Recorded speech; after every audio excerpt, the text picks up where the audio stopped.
You can win by Shiv Khera. यह book हमें winner और लूज़र के बारे में बताती है। विनर के पास कुछ कॉमन ट्रेट्स होते हैं, जब आप उसको फॉलो करने लगोगे तब आप ज़िंदगी की गेम को जीत जाओगे। Trait number 1, attitude. एक बार हार्वर्ड यूनिवर्सिटी में एक स्टडी कराई गई। उन्होंने पाया कि जब किसी आदमी को कोई जॉब या प्रमोशन मिलती है, 85% टाइम उनके एटीट्यूड के कारण मिलती है और 50% सिर्फ लोगों के उनके नॉलेज और इंटेलिजेंस के कारण मिलती है। आपने ज़रूर ही डेविड और गोलियात की स्टोरी सुना होगा। गोलियात एक बहुत बड़ा राक्षस था और सभी लोग उससे डरते थे। एक दिन डेविड ने अपने ब्रदर से पूछा कि हम क्यों इस जायंट से लड़ते नहीं, तो उसके ब्रदर ने कहा वो इतना बड़ा है कि हम उसे हिट नहीं कर पाएंगे। तो डेविड ने कहा नहीं, वो इतना बड़ा है कि वो हमारे हमले से बच नहीं सकता। और उससे आगे क्या किया, डेविड ने राक्षस को स्लिंग शॉट से मार दिया। Same giant but different perception.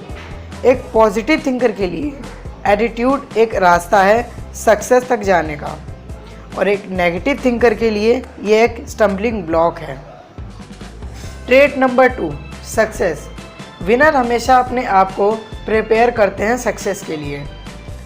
Success एक चॉइस है, चांस नहीं। अगर हम सक्सेसफुल लोगों की क्वालिटीज़ को पहचान कर उसे अपनाते हैं तो हम भी सक्सेसफुल बनेंगे। सक्सेसफुल लोग कभी हार नहीं मानते। हिस्ट्री हमें बताती है कि मोस्ट सक्सेसफुल पीपल को भी हार्ट ब्रेकिंग ऑब्स्टिकल्स का सामना करना पड़ा था।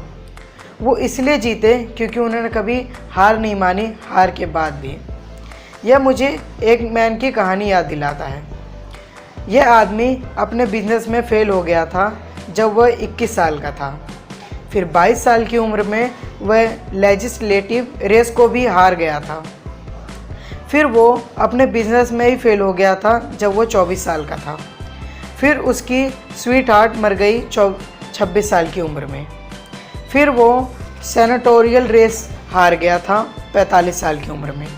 आखिर में वो यूएसए का प्रेसिडेंट बना 52 साल की उम्र में, और वो आदमी था अब्राहम लिंकन। विनर हमेशा रास्ते बनाते जाते हैं सक्सेस के लिए और उस पर चलते जाते हैं, चाहे कितनी भी ऑब्स्टिकल आ जाए।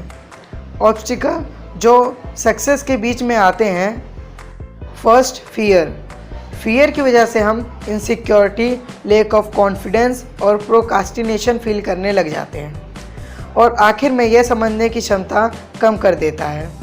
फियर मतलब फॉल्स, एविडेंस, अपीयरिंग और real. Second is lack of motivation. Motivation एक चिंगारी की तरह होती है जो हमें एक्शन लेने के लिए मजबूर करती है। यहाँ पर 2 टाइप के मोटिवेशन होते हैं, इंटरनल और एक्सटर्नल। एक्सटर्नल मोटिवेशन हमारे बाहर से आता है, जैसे मनी, फेम और सोसाइटी में इज्जत, और इंटरनल मोटिवेशन हमारे अंदर से आता है, जैसे pride, a sense of achievement, responsibility और belief. Third is low self esteem. Self esteem मतलब आप क्या सोचते हो अपने बारे में। हमारे ओपिनियन हमारे लिए बहुत मैटर करते हैं, इसलिए हमेशा डेवलप हाई सेल्फ स्टीम। चलो एक बार कंपेयर करते हैं लो सेल्फ स्टीम लोगों का और हाई सेल्फ स्टीम के साथ। High self esteem people ideas के बारे में बात करते हैं। उनके पास केयरिंग एटीट्यूड होता है, वो दूसरे लोगों को समझते हैं, वो प्रॉब्लम को डिस्कस करते हैं, और यूजुअली वो गिवर्स होते हैं। और people with low self steam दूसरे लोगों के बारे में बात करते हैं। उनके पास क्रिटिकल एटीट्यूड होता है, वो जनरली लालची होते हैं, वो हमेशा आर्ग्यू करते हैं, और यूजुअली वो लोग टेकर्स होते हैं। Fourth is ego.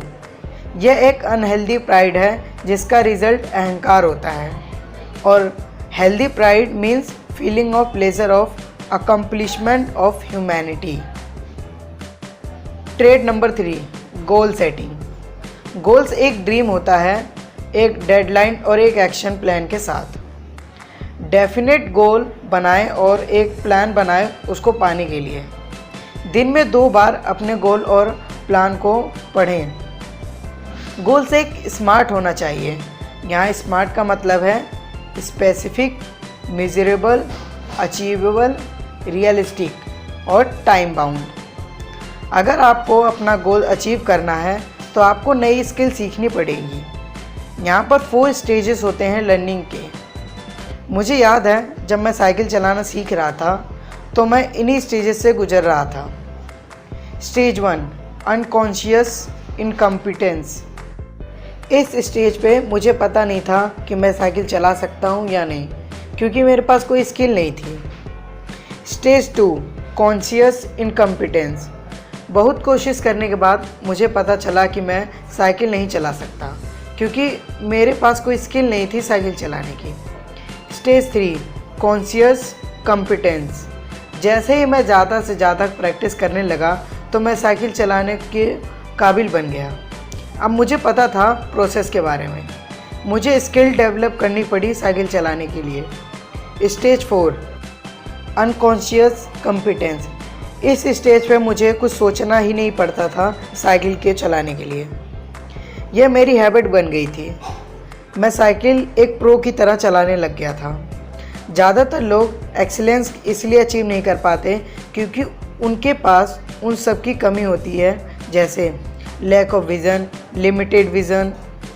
हमें उसके आगे भी सोचना होगा जो पॉसिबल है। याद रखो, जो चीज़ें आज हम देख रहे हैं जैसे मोबाइल फ़ोन्स, लैपटॉप्स और इंटरनेट, ये सब भी पहले एक ड्रीम था, रियलिटी बनने से पहले। एक कोट जो शिव खेरा बोलते हैं कि winner don't do different things, they do things differently.